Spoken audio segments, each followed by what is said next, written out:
माहितीपूर्ण खात्रीशीर बातम्यांसाठी सबस्क्राइब करा अविरत वाटचाल न्यूज। नोटिफिकेशनसाठी बेल आयकॉनवर क्लिक करा। लाईक करा, कमेंट करा, शेअर करा। अविरत वाटचाल।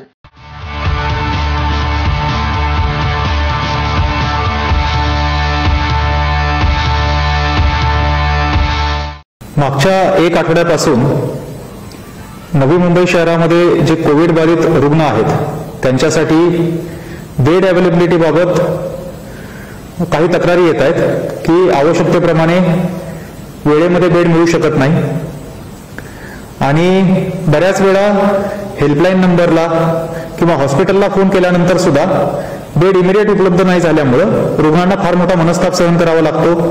बेड उपलब्ध होण्यामध्ये डिले होतो आणि ह्या संपूर्ण प्रकरणाची पार्श्वभूमी काय आहे हे आपल्याला समजून घेणं गरजेचं आहे।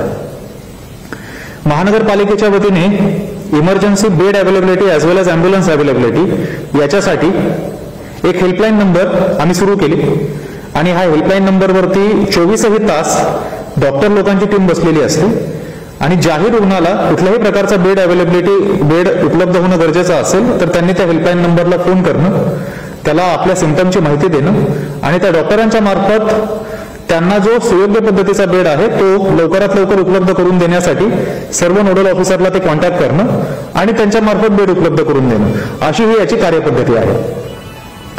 परंतु एकंदर हा सगळा मागच्या आठवड्याभरातला फ्लो आपण बघितला आणि त्याच्यामध्ये जे काही ट्रिमंडस इन्फ्लक्स आपल्याला दिसतोय की आयसीयू बेडची रिक्वायरमेंट वाढलेली आहे, ही पाहता आज रोजी अशी परिस्थिती काही प्रमाणामध्ये निर्माण झाल्याचं दिसतंय की आयसीयू बेडची अवेलेबिलिटी होण्यासाठी विलंब होतोय आणि ओव्हरऑल एक खाटांची उपलब्धता किती आहे नवी मुंबई शहरामध्ये असा प्रश्न उपस्थित होतो। एकंदर बेड आपल्या उपलब्धतेचा विचार केला तर आजची सद्यस्थिती नवी मुंबईमध्ये जी आहे त्यामध्ये नॉर्मल बेडची कुठलीही अडचण नाही। आपल्याकडे जवळपास 4000 पेक्षा जास्त साध्या खाटा आहेत, त्यापैकी 2 ते 2500 ऑक्युपाईड असतील, 1500 पेक्षा जास्त खाटा आपल्या मोकळ्या असतील आणि 1000 बेडचं काम आता सुरू आहे जे एक आठवड्याभरात पूर्ण होणं अपेक्षित आहे। पुढच्या 1000 खाटांचं नियोजन आपण आतापासूनच करत आहोत। So normal bed should not be a problem at all. Oxygen बेडच्या बाबतीत सुद्धा फक्त कॉर्पोरेशनचा जर विचार केला तर जवळपास आपल्याकडे 2300 आपले ऑक्सिजनचे बेड आहेत आणि या 2300 बेडवरती जे रुग्ण आहेत त्यांची संख्या 800 पेक्षा जास्त नाही। म्हणजे फक्त कॉर्पोरेशनचा जरी विचार केला आपण तरी 1500 बेड आपले फक्त कॉर्पोरेशनच्या ताब्यातले ऑक्सिजनचे अवेलेबल आहेत।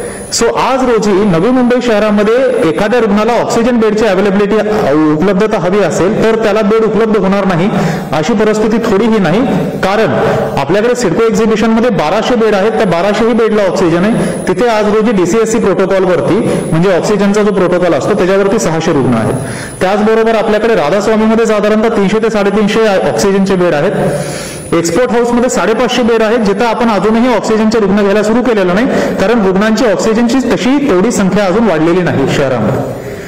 प्रायव्हेट हॉस्पिटलमध्ये एखाद्या रुग्णाचा इन्सिस्टन्स असेल की आम्हाला ऑक्सिजनचा बेड प्रायव्हेटमध्येच पाहिजे तर काही प्रमाणामध्ये अडचणी निर्माण होऊ शकतात, कारण प्रायव्हेटची ऑक्सिजनची ऑक्युपन्सी ऑलमोस्ट 100% आलेली आहे। परंतु जर त्यांनी सिडको एक्झिबिशन किंवा आपल्या फॅसिलिटीमध्ये जायचा चॉईस उपलब्ध केला तर त्याला कुठलीही अडचण येणार नाही याची आम्ही दक्षता घेतो। मात्र कळीचा मुद्दा आहे आयसीयू बेड आणि व्हेंटिलेटरची अवेलेबिलिटी। शहरामध्ये आज रोजी 500 पेक्षा जास्त साधारणतः 505 आयसीयू बेड उपलब्ध आहेत आणि फार मोठ्या प्रमाणावरती आयसीयू बेडचा जर विचार केला तर डिमांड फार मोठ्या प्रमाणावरती येताना आपल्याला दिसतं। याची अनेक कारणं आहेत। मागच्या आठवड्याभरामध्ये आयसीयू बेडची रिक्वायरमेंट आपल्या हेल्पलाईन नंबरला जी येते म्हणजे साधारणतः हेल्पलाईन नंबरवरती दररोज 200 पेक्षा जास्त कॉल येतात। याच्यामध्ये विविध प्रकारच्या त्यांच्या डिमांड असतात आणि त्याच्यामध्ये आयसीयूची फार मोठ्या प्रमाणावरती मागणी होताना आपल्याला दिसते। आयसीयू बेडच्या मॅनेजमेंटसाठी 2-3 गोष्टी महानगरपालिकेच्या वतीने केल्या जातात। त्यातला एक महत्वाचा निर्णय जो आम्ही आज घेतलेला आहे, प्रायव्हेट हॉस्पिटलमधले जेवढे पण बेड असतात त्याच्यामध्ये आयसीयू कॅटेगरी असेल, ऑक्सिजनची कॅटेगरी असेल किंवा साधी कॅटेगरी असेल, ह्या तीनही कॅटेगरीमधल्या सर्व बेडपैकी 80% बेड हे महानगरपालिकेच्या हेल्पलाईनच्या माध्यमातून रेग्युलेट केले जातील आणि त्याच्यावरती होणारे ऍडमिशन हे आपल्या हेल्पलाईनच्या माध्यमातून रेग्युलेट केले जातील। आणि सर्व हॉस्पिटलना कळवण्यात आलेलं आहे की त्यांच्या 80% खाटांवरती जे रुग्ण ऍडमिट होतात त्यामध्ये हेल्पलाईनवरची जी वेटिंग लिस्ट आहे त्यांना सगळ्यात पहिलं प्राधान्य दिलं गरजेचं आहे आणि जर हेल्पलाईनच्या वेटिंग लिस्टवरती एखादा रुग्ण नसेल तरच त्यांनी परस्पर त्या ठिकाणी ऍडमिशन करावं। या पद्धतीने हा आदेश निर्गमित करण्यात आलेला आहे. सर्व नोडल ऑफिसरला त्याची माहिती देण्यात आलेली आहे आणि आम्ही आमच्या स्तरावरून प्रयत्न करतोय डेली बेसिसवरती नोडल ऑफिसरचा आढावा घेऊन की हॉस्पिटलचं सेन्सिटायझेशन करणं, जे हॉस्पिटल कोऑपरेट करत नाहीत त्यांना माहिती देणं, आवश्यकता पडली तर त्यांना नोटीस काढणं आणि त्यांना जाणीव करून देणं की 80% बेड जे आहेत ते रेग्युलेटेड आहेत, त्या ठिकाणचे ऍडमिशन जे आहे त्यावरती हेल्पलाईन नंबर मधली वेटिंग लिस्ट आहे, त्यांना प्रायोरिटी देणं गरजेचं आहे. त्याच्या बाहेर त्यांना जाता येणार नाही. 20%चा जो कोटा आहे दॅट इज अनरेग्युलेटेड आणि त्याच्या बाबतीमध्ये हॉस्पिटल आपल्या डिस्क्रिप्शनवरती ऍडमिशन करू शकतं. सो आज 500 जे आपल्याकडे आयसीयू बेड आहेत त्यापैकी साधारणतः 300 प्रायव्हेट हॉस्पिटलचे बेड आहेत. जर हा आदेश जो निर्गमित करण्यात आलेला आहे याचे एन्फोर्समेंट जास्तीत जास्त इफेक्टिव्ह करण्याचा आमचा प्रयत्न राहील आणि त्यातून प्रायव्हेट बेडमध्ये सुद्धा आपल्या हेल्पलाईनवरती जे लोक फोन करतात आणि ज्यांना आयसीयू बेडची इमर्जन्सीमध्ये अवेलेबिलिटी हवी असते त्यांचे ऍडमिशन होतील याची आम्ही दक्षता घेऊ. पण आयसीयू बेडचा अवेलेबिलिटीचा विषय इथे संपत नाही. तसं पाहायला गेलं 500 बेड आपल्याकडे आज आहेत, परंतु अजून त्याचं इक्विलिब्रियम सेट झालेलं नाही. इक्विलिब्रियम म्हणजे ऍडमिशन इक्वल टू डिस्चार्जेस हे गणित अजून बसलेलं नाही. बिकॉज इव्हन टुडे जेवढे आपले डिस्चार्जेस 500 मध्ये होतात त्याच्यापेक्षा कितीतरी जास्त ऍडमिशनच्या रिक्वेस्ट आपल्याकडे येत राहतात आणि त्याच्यामुळे काही प्रमाणामध्ये आयसीयू बेडची अवेलेबिलिटी कमी असल्याचं आपल्याला आज दिसतं. त्याच्यावर पुढचं सोल्युशन आहे आपल्याला आयसीयू बेडची अवेलेबिलिटी वाढत जाणं गरजेचं आहे. त्या दृष्टिकोनातून सुद्धा नियोजन महानगरपालिकेने केलेलं आहे. एमजीएम कामोटे सोबत आपण 100 बेडचं नवीन एक अग्रीमेंट करतोय, ज्या माध्यमातून उद्या म्हणजे साधारणतः 15 तारखेला त्यांनी 20 बेड आपल्याला नवीन अवेलेबल करून देतील आणि त्याच्यानंतर 2 दिवसामध्ये म्हणजे 17 तारखेपर्यंत अजून 70 बेड अवेलेबल करून देतील. म्हणजे येत्या साधारणतः रविवारपर्यंत एमजीएमचे 100 बेड आपल्याला मिळू शकतील आयसीयूचे फक्त. आणि इफ नेसेसरी आपण त्याचा एक्सटेन्शन अजून 100 बेडचं करू शकतो. आत्ताची पोझिशन पाहता डेफिनेटली आपल्याला त्याची आवश्यकता आहे. सो रविवारपर्यंत आम्ही त्यांचे 100 बेड ताब्यामध्ये घेऊ आयसीयूचे आणि त्याच्यावरती आपल्या पेशंटचे ऍडमिशन सुरू होतील आणि पुढच्या 100 बेडची तयारी करण्यासाठी हॉस्पिटलला सांगितलं जाईल आणि त्याचं पण अग्रीमेंट हॉस्पिटल सोबत केलं जाईल. त्याचबरोबर सिडको एक्झिबिशन सेंटरमध्ये आपण 75 आयसीयू बेड तयार केलेले आहेत. ते आउटसोर्स करण्यासाठी सुद्धा आपली जी प्रक्रिया आहे ती सुरू आहे. ती एजन्सी लवकरच येत्या 3 ते 4 दिवसात अपॉइंट केली जाईल आणि तिथून पुढे 3 ते 4 दिवस प्रत्यक्षामध्ये काम सुरू करायला पुढच्या बुधवारपर्यंत किंवा जास्तीत जास्त गुरुवारपर्यंत ते 75 बेड पण सुरू होऊ शकतील अशी साधारणतः परिस्थिती आहे.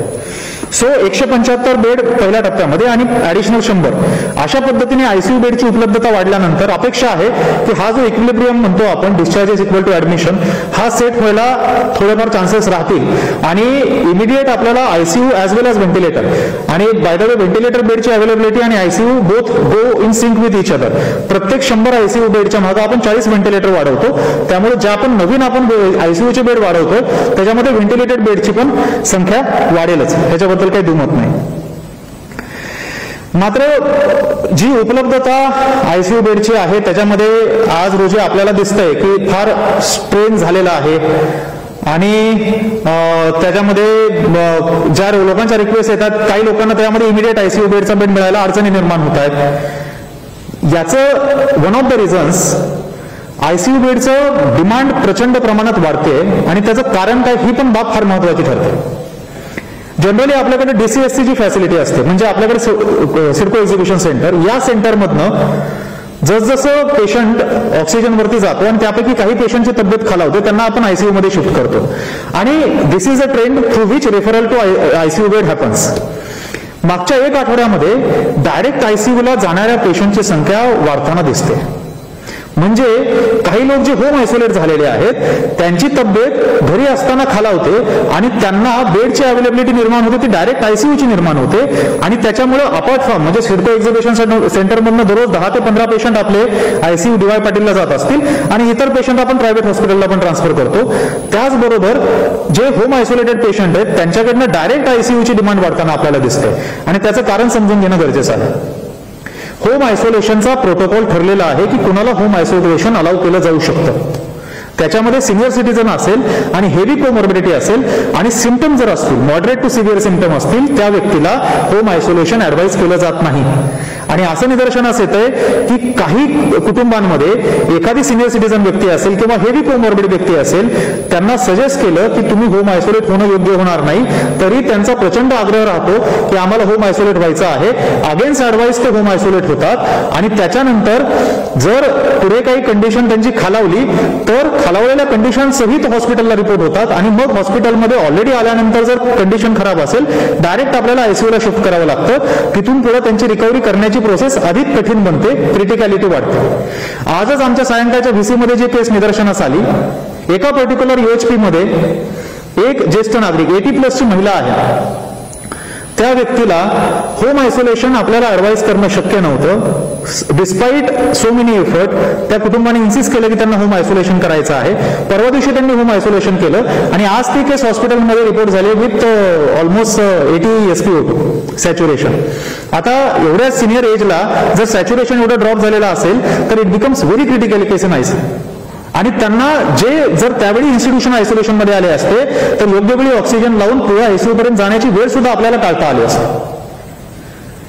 हा प्रोटोकॉल जो आपण ठरवला जातो, see we are trying to do everything we can. I understand की this is a very serious situation, crisis problem आहे आणि आम्ही आमच्या स्तरावरती not just helpline, by the way हेल्पलाईनला आपण 200 कॉल पेक्षा जास्त कॉल दररोज ऍड्रेस करतो. त्याच्या व्यतिरिक्त every officer including myself आम्ही 24ही तास to the best of our capacity प्रत्येक प्रॉब्लेम सॉल्व्ह करण्याचा प्रयत्न करतोय.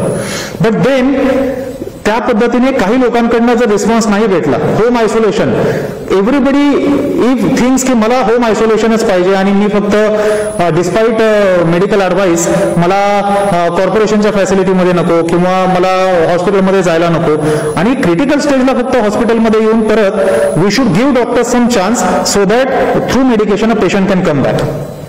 माझी सर्व नागरिकांना विनंती आहे की महानगरपालिकेच्या वतीने आपण संपूर्ण प्रयत्न करतोय इन्स्टिट्यूशनल आयसोलेशन जास्तीत जास्त व्हावं आणि त्याच्या फॅसिलिटी पण आपण वाढवतो. त्याच वेळी जर एखादी व्यक्ती पॉझिटिव्ह आल्यानंतर आपल्याला प्रोटोकॉलनुसार इन्स्टिट्यूशनल आयसोलेशन ऍडवाइस केलेलं असेल तर कृपया इन्स्टिट्यूशनल आयसोलेशनचा पर्याय स्वीकारावा. जर प्रायव्हेट हॉस्पिटलमध्ये जर आपल्याला आयसोलेशन फॅसिलिटी उपलब्ध होत नसेल तर महानगरपालिकेच्या फॅसिलिटीमध्ये अत्यंत चांगल्या सुविधा पुरवल्या जातात.